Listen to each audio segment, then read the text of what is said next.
Alright, okay, good evening everyone. Welcome to this week's session. So as usual, I'll run through the market updates over here and highlight the key opportunities available that I'm looking out for this week. And then of course we'll see if you guys have any questions. Feel free to just post it into the chat. I'll be able to answer them. Alright. So let's start off with the dollar index. There's some volatility happening in the U.S. market, of course. With all the tariffs development and things like that. We did see the stock market came down quite a bit. Technically, if you follow the definition of things, it has transited into a bear market because of the 20% drop from the very top. But I think overall, a lot of things are still in the moving pieces, where countries are potentially still going into negotiation and things like that. But of course, a lot of the focus is still very much between China and US, right? Where I think just today we have China kind of responding and say that they're gonna increase, as a response, increase tariff and things like that. So we'll see, right? But anyway, if you're looking at kind of a what we call shorter term trading or even swing trade perspective, it's not gonna be too much of an impact, other than of course the short term volatility might affect prices and things like that. But overall, what's happening in the fundamentals perspective, it's important to know. But in terms of shorter term trading, it's not gonna be like a major impact, right? It's not gonna make a decision on whether we're gonna be like buying or selling, right? Because primarily the analysis will come from what price is doing, from price pattern, from chart patterns itself. Okay, but of course, if you're looking at the investing point of view, in terms of equities and things, that would be a different story. Okay, because obviously you need to go deeper in understanding how major tariffs will impact the company overall kind of a earnings perspective. Okay, of course that would be a very different part of things. Okay, so yeah, we're not gonna dive too much into that because the focus here is very much still shorter term trading perspective. Okay, so we look at dollar index, right? So dollar index as of last week had somewhat of a major drop, but the start of this week we did see that recovery coming in pretty sharp as well, so kind of V-shaped formation. From Elliott wave perspective, you can see from wave 4 to wave 5, this gray box is essentially 1:1 in terms of price magnitude of this gray box here. And it's pretty, in a way, you can see that this magnitude and this magnitude is more or less the same. And in Elliott wave, one of the direct way of projecting wave 5, it's often just taking from 0 to 1, which means wave 1. Then map it to wave 4 here. We can project what wave 5 would likely complete. This is a very good case study, right? So we are looking at 5 wave being completed. So moving forward, the bias here is turning bullish. Okay, it's still a little bit early sign to really commit to the buy side of things. But this V shape, if you can get a corrective pullback, naturally that would present upside opportunity for the dollar. Okay. So euro dollar is kind of like the inverse of things, right? So we have the 5 wave projection here as well. You can see, okay, very nice, potentially completed. So if we can get a corrective structure here, then obviously we'll be looking at sell, right? For euro dollar, is a little bit cleaner than, I would say more or less the same, right? I mean, euro dollar and the dollar index more or less the same. Later we'll jump into pound dollar. But even if euro dollar doesn't really go all the way down, right? What we can potentially still capitalize on is a simple 1-2 trade back to where wave 4 territory is, right? So in a way, if we can get a pullback here, that will open up some sell side opportunity. Okay, of course, depending also on the strategy that you're using to get involved in the trade. Okay, whether there's valid entry conditions and things like that. Then if you take a look at GBP USD, there's a subtle difference in the structure, right? You do realize that euro dollar hasn't really broken the previous wave 4 territory, but GBP USD over here has a clean break, right, of the previous structure. So between these two, selling opportunities, I would be more confident on the GBP USD side of things. And in terms of like potential setup criteria, to sell eventually, GBP USD would likely be the top priority over Euro Dollar. Okay, just based on like the momentum that price has been coming down. And on top of that, GBP USD here also presents potentially a short-term upside. Okay, potential, right? So yeah, some of you would know that while the overall direction of bias can be bearish, sometimes we also capitalize on that pullback trade, right? The retracement trade itself. So yeah, this is what I'm looking at. We don't technically have a valid setup yet, okay?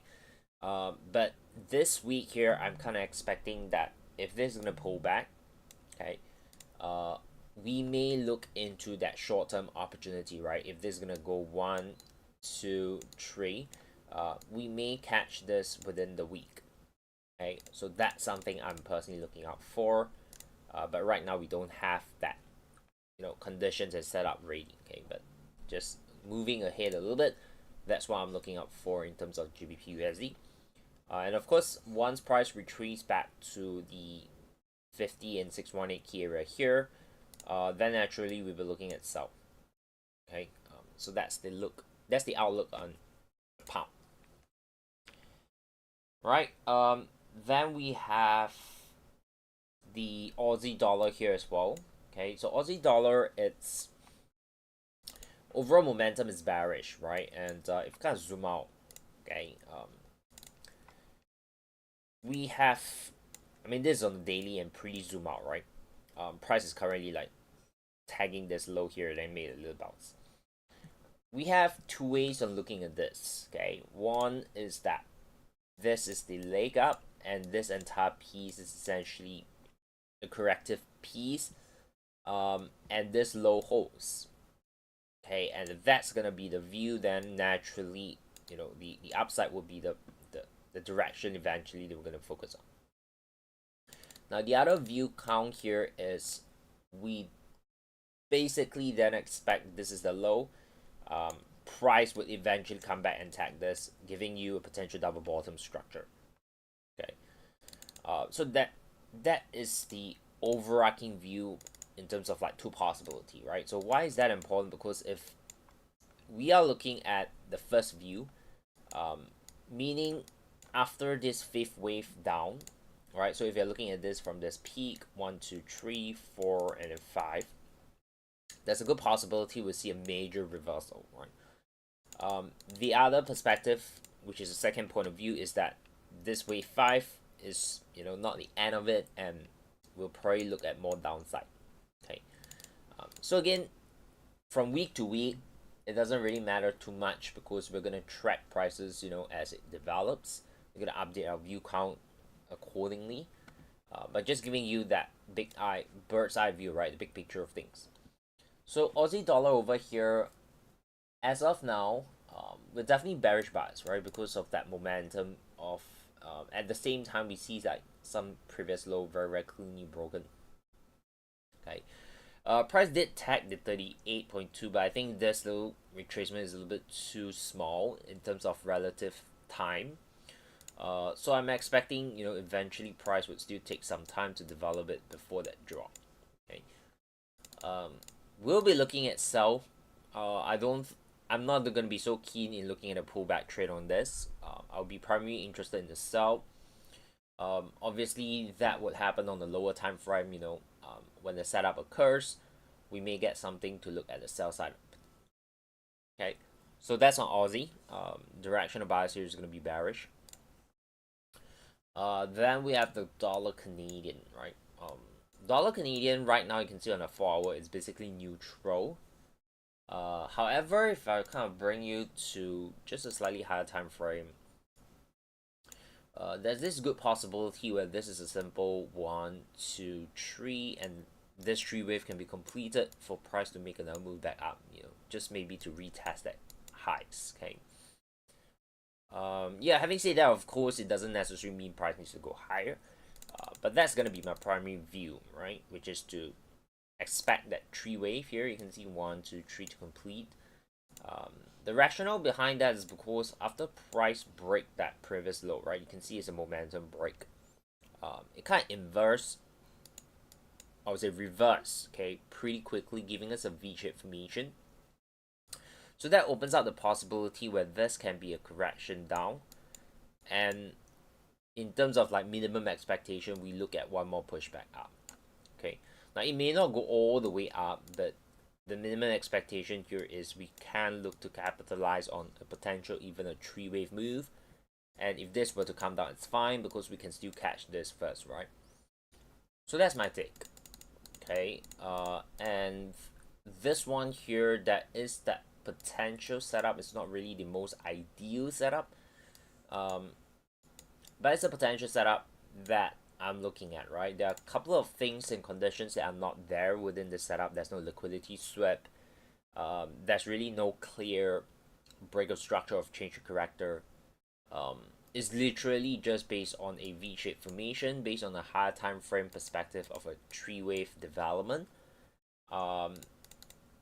And that's about it, right? Essentially, so it's not something that is the most ideal setup. It's not like the the go-to setup, but it's a valid one, right?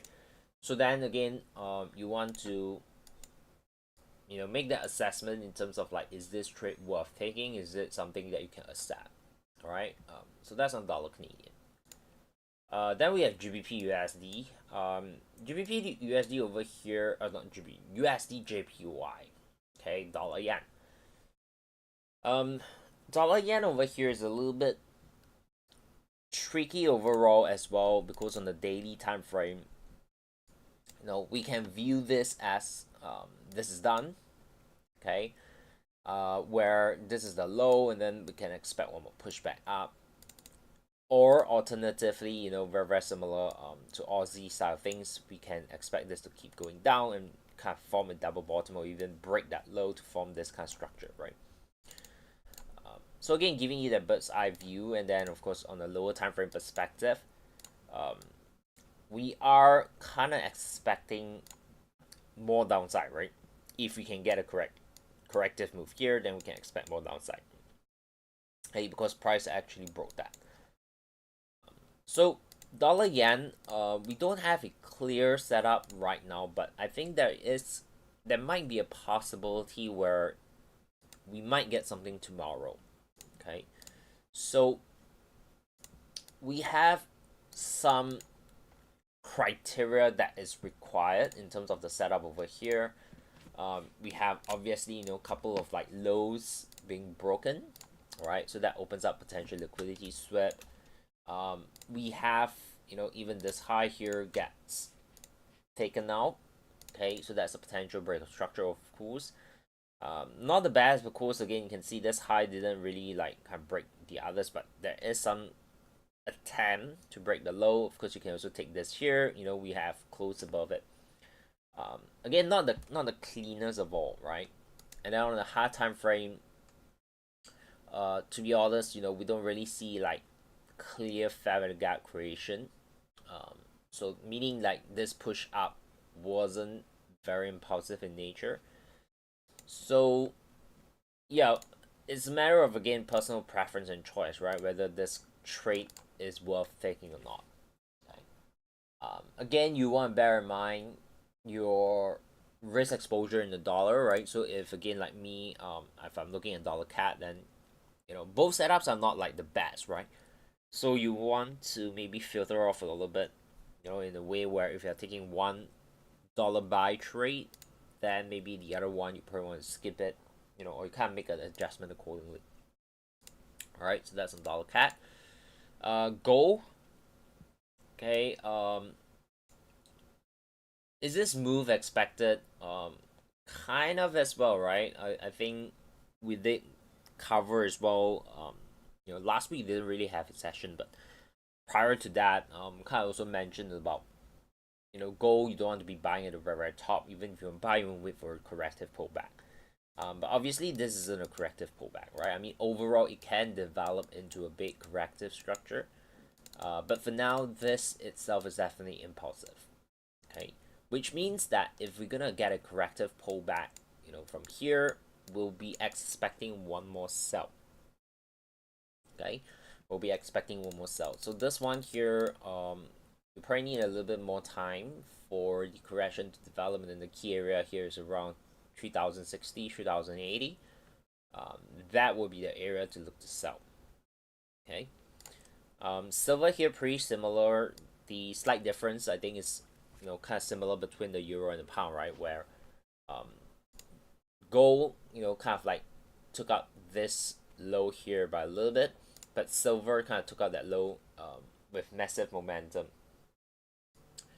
Okay, so this one here, short term, we are kind of expecting a pullback, right? While we have a massive drop, we have the wick, right? So which is a V-shaped formation. If you can get a correction here, we're kind of expecting one more push, right? So giving us that 1, 2, 3. So this one here again, if I go to the lower time frame,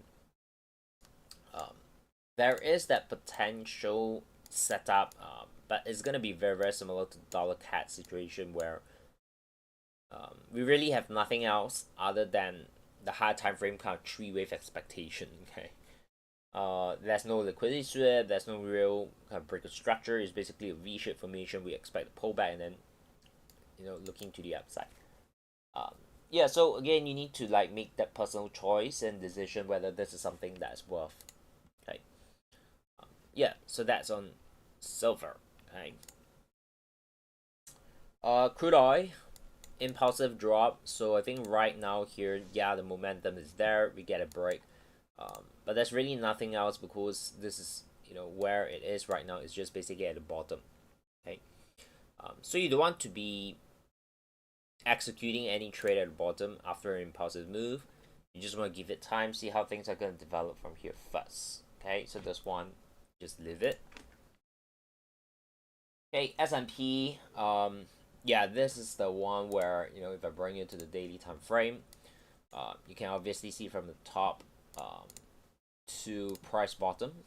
Okay, that's like 21%, closing to 22. So technically, of course, that can be considered as a transition into bear market, right? But if you take a look at this week opening, we did get a V. Okay, so actually I'm neutral on things right now from a technical point of view. Because it's a V-shaped formation, right? Whether price can still see more downside or that's the bottom and we're going to see more upside.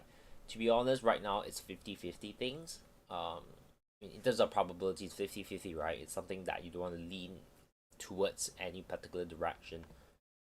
So I would say S&P right now, in fact, like US equities and in general, probably not going to give us much of a trading opportunities.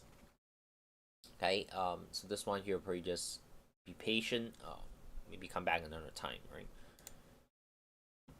Pound yen. Okay, pound yen here, we're definitely focusing more on the sell side.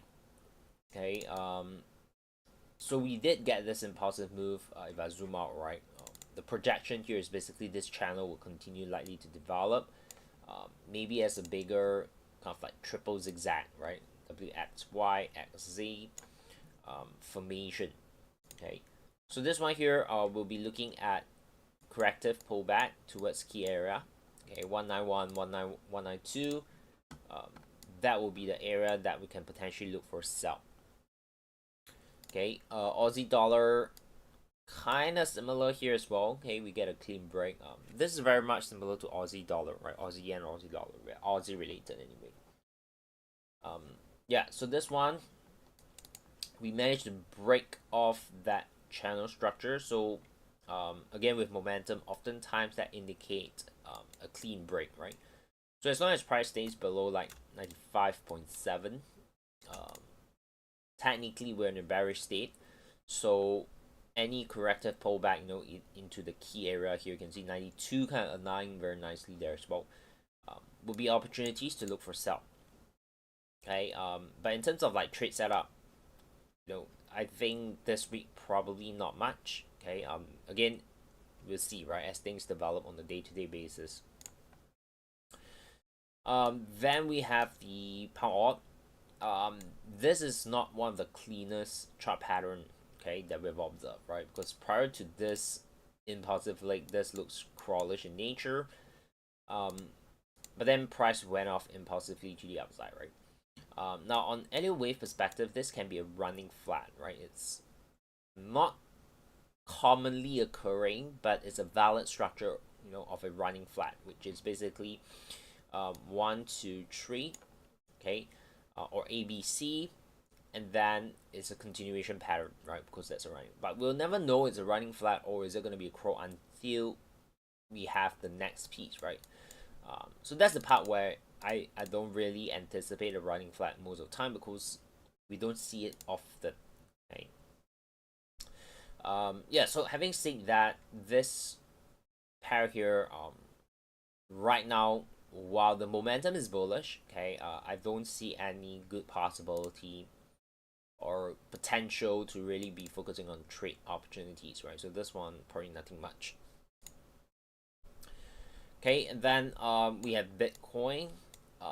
Bitcoin managed to break that low, but kind of bounced up back pretty impulsive.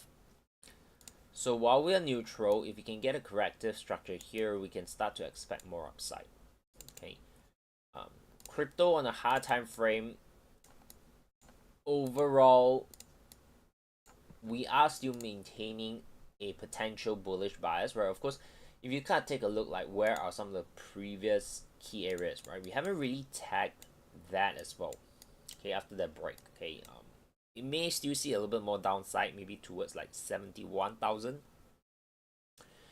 Okay, to retest that before that pop back up, that is a possibility as well. Okay, so the thing here is, you want to look at high time frame and low time frame to kind of understand the context of where things are, right? So you can see on the daily, that's the area we haven't really went there.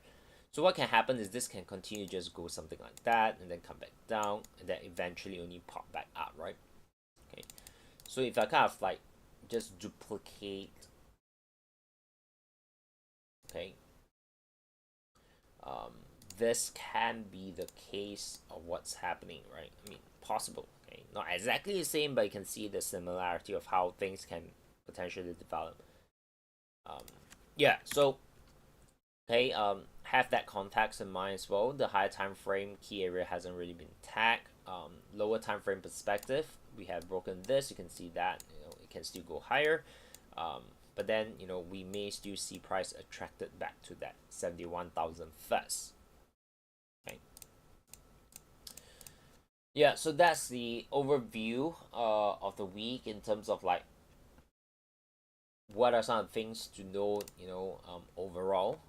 Personally, for me, the two pairs that currently has a setup conditions that kind of like give me a valid potential trade will be the dollar Canadian and silver. The rest of it will need to, of course, observe how price is going to develop moving out from here. Okay, all good. Any questions that you guys have?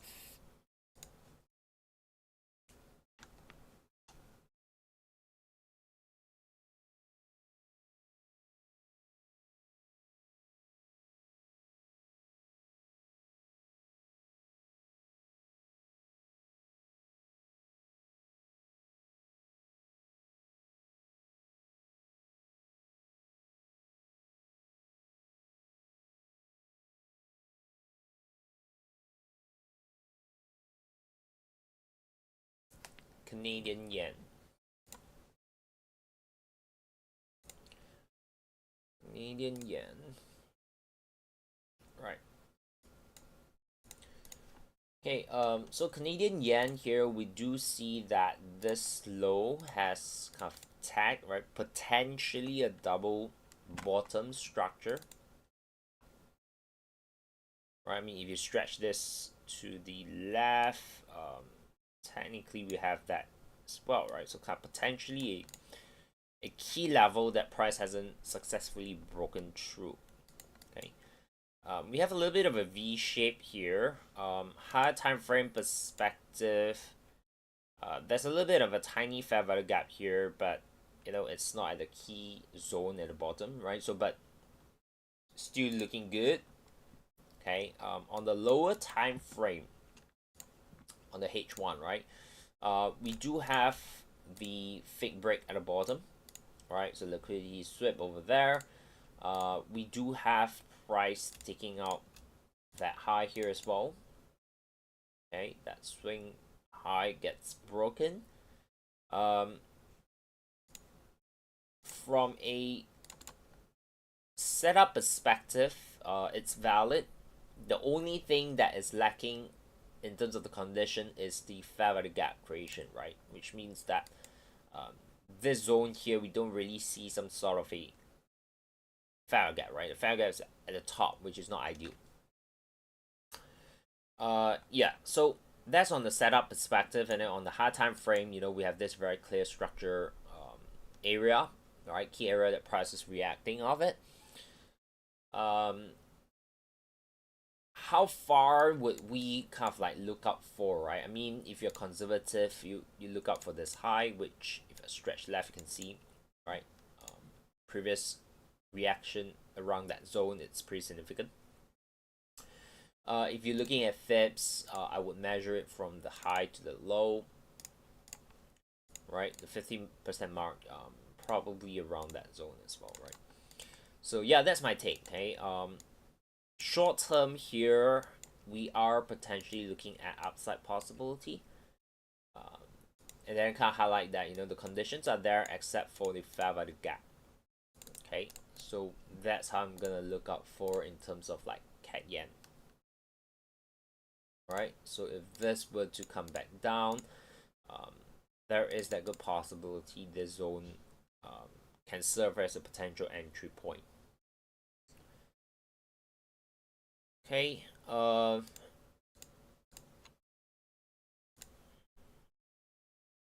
Dow Jones. Yeah, so US equities, right? I would say in general, it's gonna give you more or less the same view, right? Whether is it Dow Jones, whether is it Nasdaq, whether is it the S&P. Currently this tree here, we're seeing that V-shaped formation anyway, right?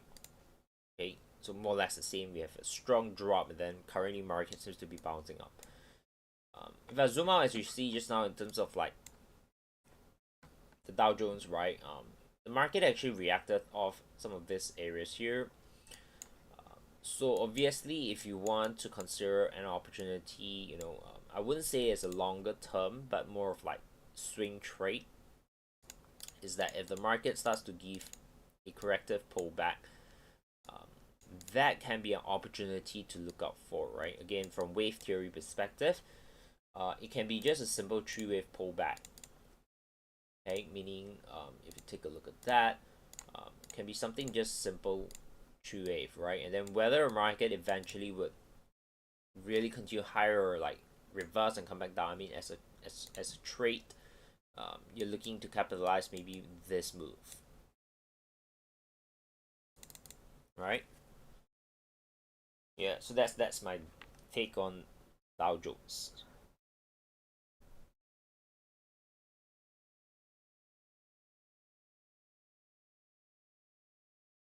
Cool.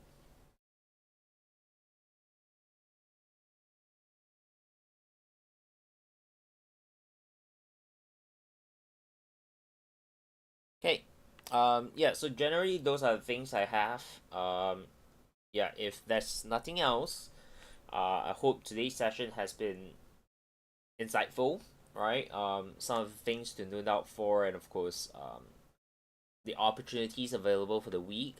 Hopefully that gives you some ideas on what to look up and what you can focus for the week itself. Okay. So yep, that's all for me then. Okay. All the best for the week, and See you guys in the next session. Okay, see you guys. Bye bye.